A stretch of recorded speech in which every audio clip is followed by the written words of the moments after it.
साथियों नमस्कार। आज फिर से मैं उपस्थित हुआ हूँ एक नया टॉपिक लेकर के, जो कि बहुत ही महत्वपूर्ण है। Sports injuries. खेलों के दौरान बहुत सारी चोटें लगती हैं खिलाड़ियों को। क्या क्या कॉमन चोटें हो सकती हैं और उनके क्या क्या इमीडिएट ट्रीटमेंट हो सकते हैं, इसके बारे में आज डिटेल में चर्चा करेंगे। तो मैं हूं डॉक्टर दयाराम राजपूत और आज आप चर्चा सुन पा रहे हैं common sports injuries and their immediate treatment के बारे में। तो ये महत्वपूर्ण टॉपिक है। Introduction of sports injuries. How do sports injuries occur? Common injuries. ये स्पोर्ट्स इंजरीज खेल चोटें कैसे लगती हैं, इसके बारे में चर्चा करेंगे।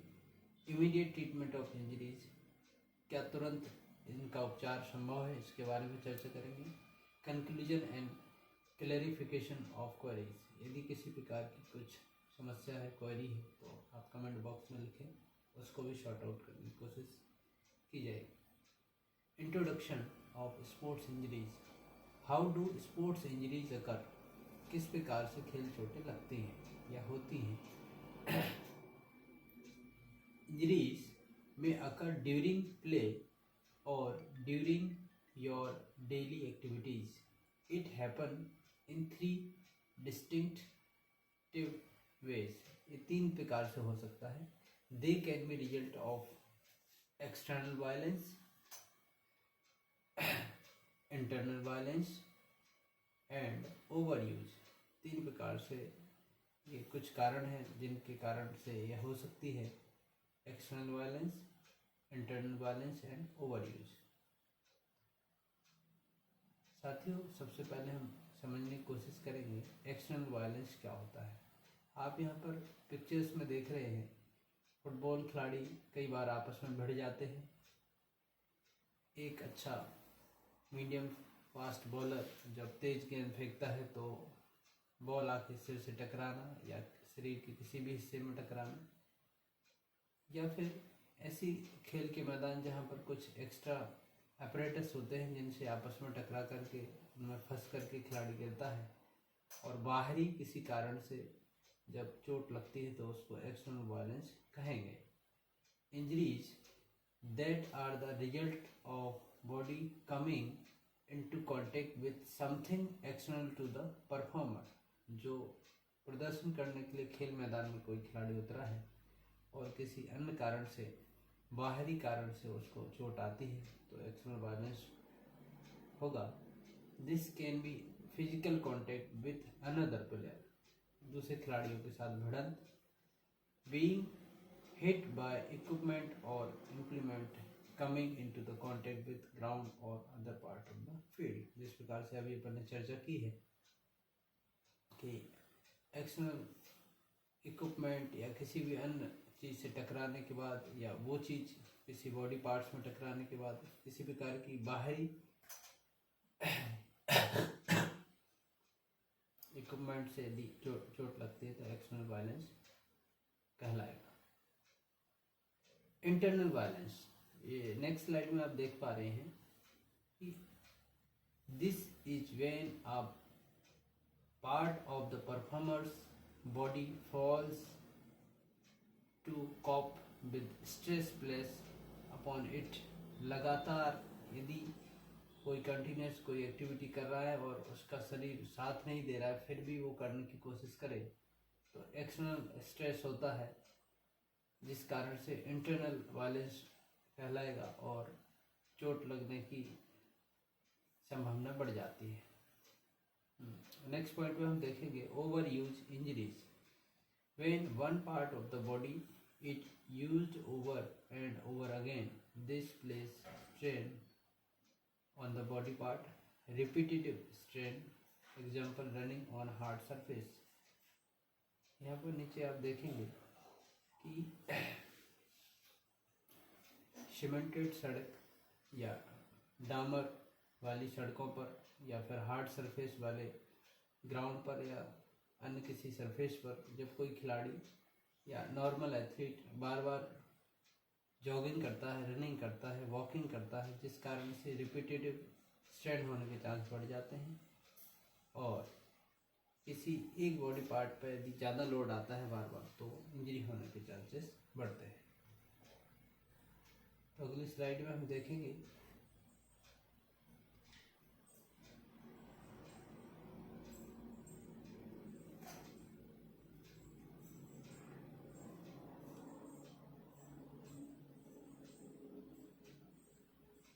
Common injuries. यहाँ पर कुछ कैटेगराइज किया है इंजरीज को। स्किन इंजरीज, जो स्किन है उसके ऊपर कुछ इंजरीज होती हैं जैसे कि एब्रेशन एंड लेसरेशन।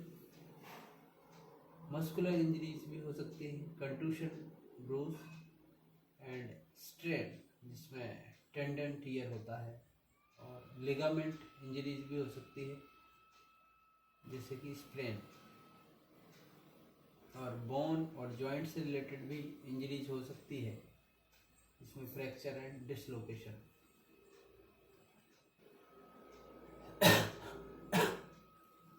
हम सबसे पहले जानेंगे स्किन इंजरीज क्या क्या हो सकती है।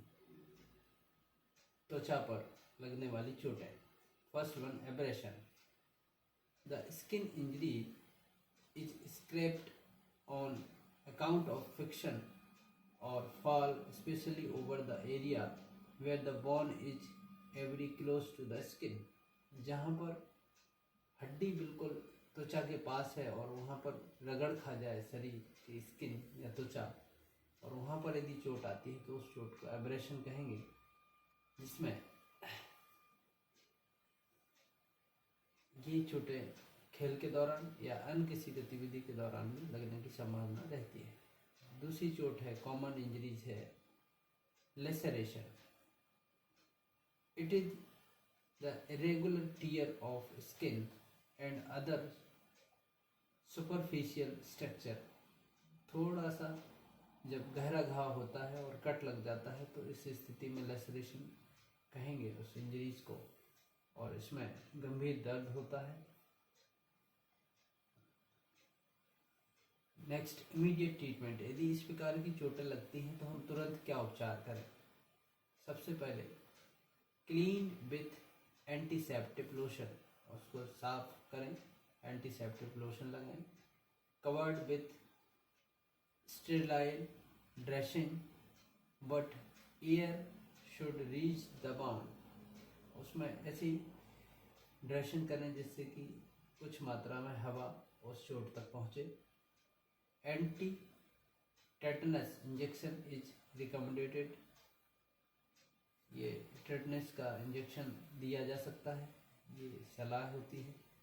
After some time apply ointment on open wound and take part in activities carefully. फिर कुछ समय बाद वो जो आपने बैंडेज या ड्रेसिंग की है उसको निकाल दें और खुला रखें और बड़े ही सावधानी से किसी भी गतिविधि में भाग लें। तो ये कुछ इमीडिएट ट्रीटमेंट हो सकता है इस प्रकार की इंजरीज का। नेक्स्ट देखते हैं कंटूशन, और इसका दूसरा नाम ब्रोस होता है। Severe blow to the muscle can lead to contusion. The blood vessels in the muscle are ruptured and collection of blood under the thin layer of skin. हम देखते हैं जब कोई बॉल या किसी प्रकार का किसी का शूज या कुछ कांटेक्ट गेम्स में किसी का मुक्का इस प्रकार का डायरेक्ट जब जोर से हिट पड़ती है या चोट लगती है तो उसको कंटूशन बोलेंगे। ऐसी स्थिति में severe blood blow to the muscle can be lead contusion. Blood vessels में जब इस प्रकार से ब्लड इकट्ठा हो जाता है और स्किन पर वो बड़ा सा धब्बा धब्बा टाइप का दिखने लगता है तो इस स्थिति को कहेंगे कंटूशन। नेक्स्ट स्लाइड में हम चर्चा करेंगे इसके इलाज के बारे में। अभी हम नेक्स्ट ये इंजरीज पढ़ेंगे। Strain. Strain An injury to a muscle that occurs when muscle is stressed beyond its normal range of motion, causing the muscle to tear. हम देखते हैं कि कई बार जो मांसपेशियां, जो टिश्यूज़ हड्डी से हड्डी को जोड़ने का काम करती हैं और वो टूट जाती हैं, तो ऐसी स्थिति में स्ट्रेन हो जाता है, जिसको लिगामेंट टियर भी बोलते हैं। नेक्स्ट इंजरीज के बारे में चर्चा करेंगे। Sprain, an injuries in which the ligament attached bond to bones and keep a joint together are stretched and partially or completely torn, caused by twisting motion that muscles can control. आप कई बार देखते होंगे आपके घर के आसपास या खिलाड़ियों को कि उनके टखने में, घुटने में या उनके हील के आसपास इस प्रकार की चोटें लगती हैं, इसमें स्वेलिंग में आ जाती है और बोन को जोड़ने वाली जो मसल्स है वो उनमें टियर आ जाता है। इस प्रकार से स्ट्रेन को ठीक करना बड़ा ही टफ है और इसमें काफ़ी समय लगता है। Immediate treatment, wherever there is any injuries to bones, joint, ligament, muscles or tendon, blood vessels will be damaged. Broken blood vessels mean that blood leaks into the tissue around the injury. This will lead to swelling and pain. To combat the effect of this, follow method of the treatment. Price, यदि इस प्रकार की injury चाहती है तो सबसे पहले price जो टेक्निक है उसका यूज करेंगे। यहाँ पर पी रेफर करता है प्रोटेक्शन, आर रेफर करता है रेस्ट, आई रेफर करती है आइसिंग करने के लिए and C refers to compression and E refers to elevation. इस प्रकार से यदि उस इंजरीज को प्रोटेक्ट करें और रेस्ट दें, आइस लगाएं, कंप्रेस करें, थोड़ा सा दबा के रखें और उसको थोड़ा सा ब्लड फ्लो जहाँ ज़्यादा होता है उसको थोड़ा ऊपर उठा के रखें, एलिवेट करके रखें, तो जल्दी से आराम मिलने की संभावना बनी रहती है। इस प्रकार से हम देखते हैं जो अभी हमने चर्चा की है। P means protection, rest means 2 to 3 days with immobilisation, 2 से 3 दिन उसको बिल्कुल रेस्ट करना चाहिए, उसको कुछ भी मूवमेंट नहीं करना चाहिए। I for application, ice application, cold relieves pain and prevent और reduce swelling and inflammation. Immediately put cold packs, crushed ice और cold towels on the injured area और immerse it in ice water for 20 to 30 minutes at time every 2 hours। हर 2 घंटे में उसके ऊपर बार बार ice लगाएं, ice pack लगाएं, cold pack लगाएं या क्लोज्ड फॉर्म में भी उसका यूज कर सकते हैं, कोल्ड टॉवल का भी यूज कर सकते हैं। इस प्रकार से आइस का हर 2 घंटे में उपयोग करना चाहिए।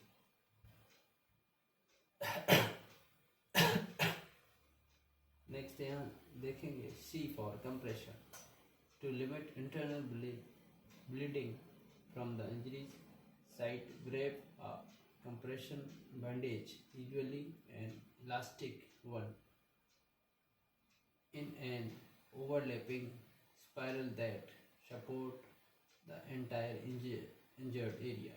इस प्रकार से क्रैम्प बैंडेज लगाएं कंप्रेशन के लिए और एलिवेशन, लास्ट जो प्रिंसिपल होता है elevation E, decrease swelling by encouraging blood to return to heart, limit circulation, reduce swelling। और जिस एरिया में यदि चोट है तो उसको उठा के रखें, हृदय के हाइट से, हार्ट के हाइट से यदि ऊपर रखते हैं तो ब्लड फ्लो थोड़ा कम होगा, जिससे कि उस पर स्वेलिंग आने की संभावना कम बनी रहेगी। इस प्रकार से हम राइस टेक्निक से इन इंजरीज का इमीडिएट ट्रीटमेंट कर सकते हैं। नेक्स्ट हम जानेंगे बोन एंड जॉइंट इंजरीज, हड्डियों और जोड़ों में जो चोटें आती हैं उसके बारे में। First one, fracture.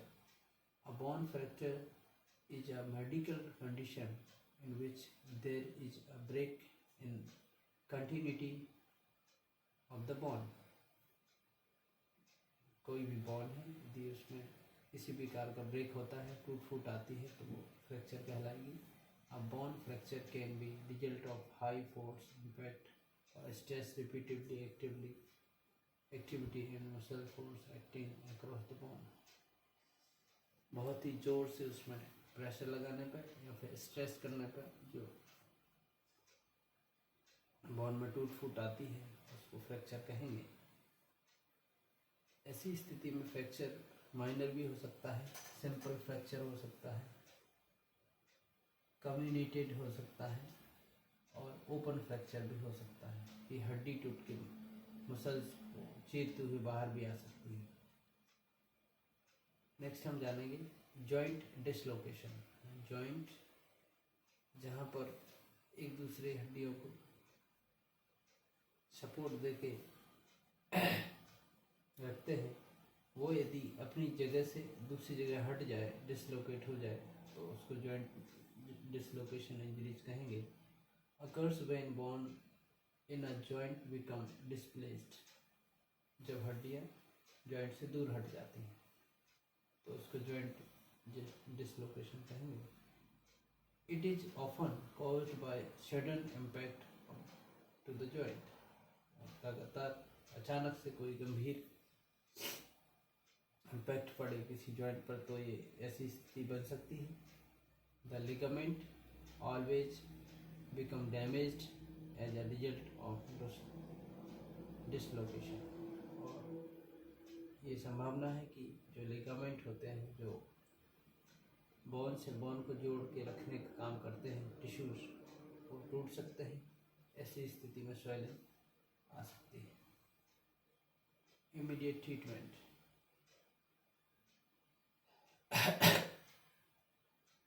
हड्डी और जॉइंट्स के लिए इमीडिएट ट्रीटमेंट क्या हो सकता है, इस स्लाइड में हम चर्चा करेंगे। In case there is any bleeding then treat it first. यदि किसी प्रकार का ब्लीडिंग होता है तो सबसे पहले flush open bounds associated with compound fracture with clean fresh water and cover them with a dry dressing. सबसे पहले जिस एरिया से किसी को भी ब्लीडिंग हो रही है तो उसको साफ करें और ड्रेसिंग करें। Do not try to move broken limb और part as it can worsen fractures, और never try to push back dislocated bone forcefully, और उसको किसी भी प्रकार से वापस से जोड़ने की कोशिश ना करें, हिलाने डुलाने की कोशिश ना करें। Apply a cold pack to area of fracture और dislocation to decrease swelling and to relieve pain, और सबसे पहले उसको कोल्ड पैक से ढके आइसिंग करें जिससे कि उसका स्वेलिंग कम रहे और दर्द कम हो। सपोर्ट अ ब्रोकन लिम्ब और dislocated part by using best material available for splint such as stick, part of backpack, frame or other stabilizing device। इस प्रकार से कुछ सपोर्ट देने के लिए उसको अच्छे मटेरियल का स्टिक यूज करते हुए देना चाहिए support. Consult a doctor immediately, और तुरंत ही अच्छे डॉक्टर से सलाह लेना चाहिए।